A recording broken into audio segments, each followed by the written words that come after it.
faut aller manipuler, expérimenter, voir ce qu'il y a derrière la machine. C'est quoi l'intériorité d'une machine? Bon, on peut faire de la poésie, on peut dire ça grince, ça secoue, quand il y a une certaine intériorité dans la machine. Mais tout ça, c'est du fantasme humain. Voilà. Bonjour Laurence de Villers. Bonjour. Tu es professeure à la Sorbonne et chercheuse au laboratoire d'informatique pour la mécanique et les sciences de l'ingénieur. Et ta recherche porte sur l'affective computing. What is this? Alors l'affective computing est né dans les années 90. Je le raccroche en général au livre qu'a proposé Rosalind Picard, qui s'appelait Affective Computing.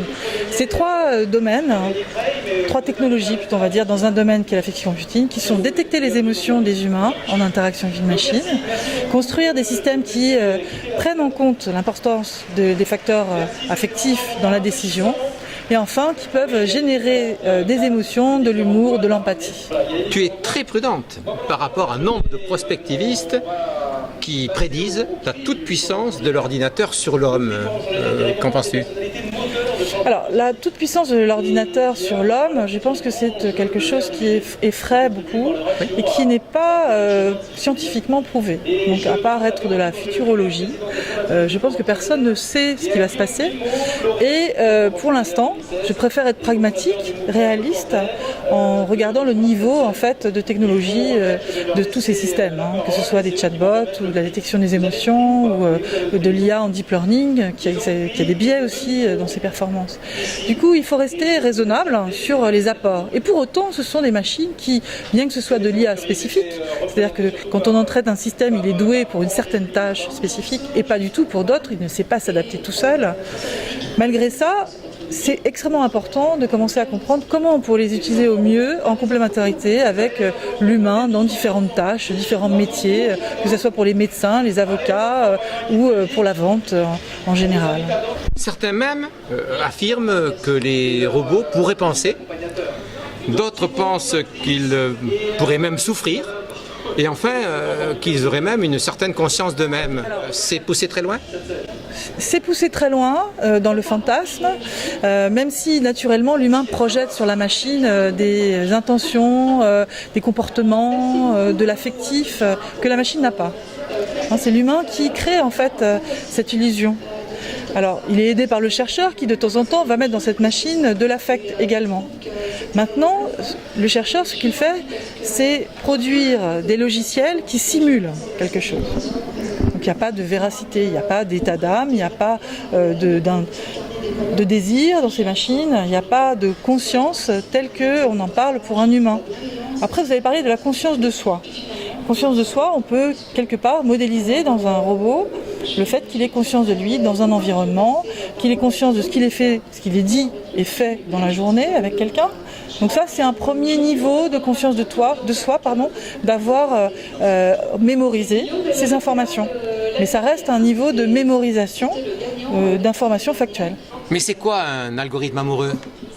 Alors un algorithme amoureux, c'est un algorithme déjà qui vous perçoit, qui s'intéresse à vous. Qu'est-ce que c'est qu'être amoureux en fait ? C'est aussi faire attention à quelqu'un d'autre.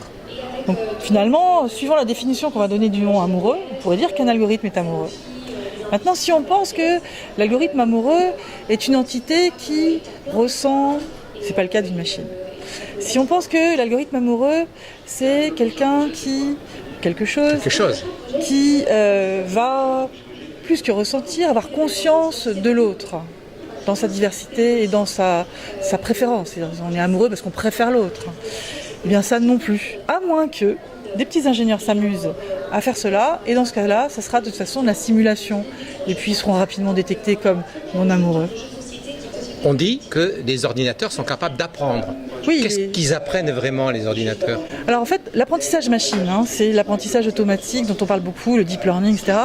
Ce sont des techniques d'apprentissage, c'est-à-dire que devant un sujet qu'il est difficile de spécifier, par exemple la reconnaissance de chat ou de lion, difficile de dire comment on va décrire cet animal pour le reconnaître dans toutes les photos. Eh bien, au lieu de décrire et de spécifier, on utilise un grand nombre de données pour aller chercher en fait l'information. Donc c'est à partir du choix de ces données qu'on va être capable de modéliser la représentation que l'on cherche à trouver. Et en plus, il faut bien comprendre que lorsqu'on fait ça dans des réseaux de neurones, ce sont en général des approches discriminantes. Donc on n'apprend pas des modèles génératifs d'une forme, mais des modèles différenciants de plusieurs formes. C'est-à-dire que si j'apprends à reconnaître des chats contre des lions, eh bien, j'aurai sûrement la taille de l'animal qui va jouer, plus d'autres facteurs que la machine va découvrir automatiquement dans les images qu'elle va prendre en compte pour l'apprentissage. Donc ça, c'est le premier niveau d'apprentissage supervisé.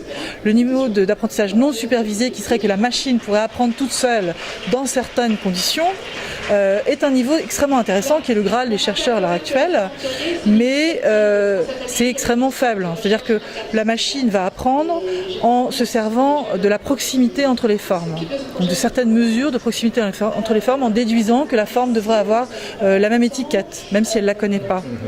Et donc c'est en aucune sorte une création de quelque chose de très loin finalement de ce qu'elle a déjà en mémoire. Après, il y a plusieurs algorithmes différents. Quand on parle du deep learning, c'est en fait, il faut se rendre compte que c'est une pluralité d'algorithmes très sophistiqués qu'il faut manipuler en sachant faire ce qu'on appelle du tuning, c'est-à-dire en fait les optimiser au mieux pour certaines tâches.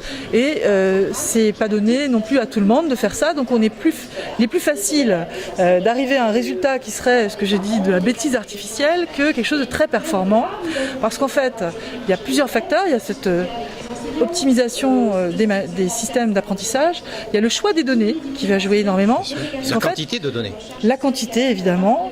Il faut le plus possible de données, mais également les choisir. C'est-à-dire qu'il faut les choisir pour équilibrer les formes qu'on veut reconnaître, autant de chaque sorte, par exemple, qu'il faut qu'elles soient neutres, il faut qu'elles soient équitables, les décisions qu'on va prendre à partir de ces données. Enfin, il y a tout un nombre de facteurs importants pour créer une machine qui sera éthique et qui reprendra les décisions pour le bien-être des humains.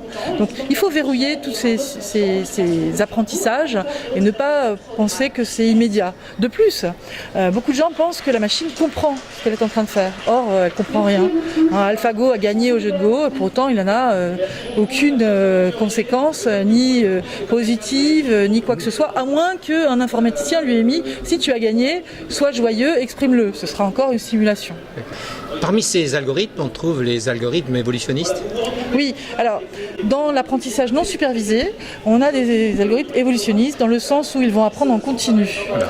Alors ces sujets-là pour moi sont extrêmement importants parce que c'est plus un marteau, c'est pas un objet qu'on utilise une fois, c'est un objet qui va changer de forme au final. Tout à fait. Et du coup, les règles qu'on devrait mettre pour surveiller ces machines qui apprennent sont importantes. C'est-à-dire qu'il faudrait pouvoir les vérifier au cours de leur vie. Ce qu'on ne fait pas automatiquement. Ce qu'on pourrait faire automatiquement, mais il faut juste le concevoir.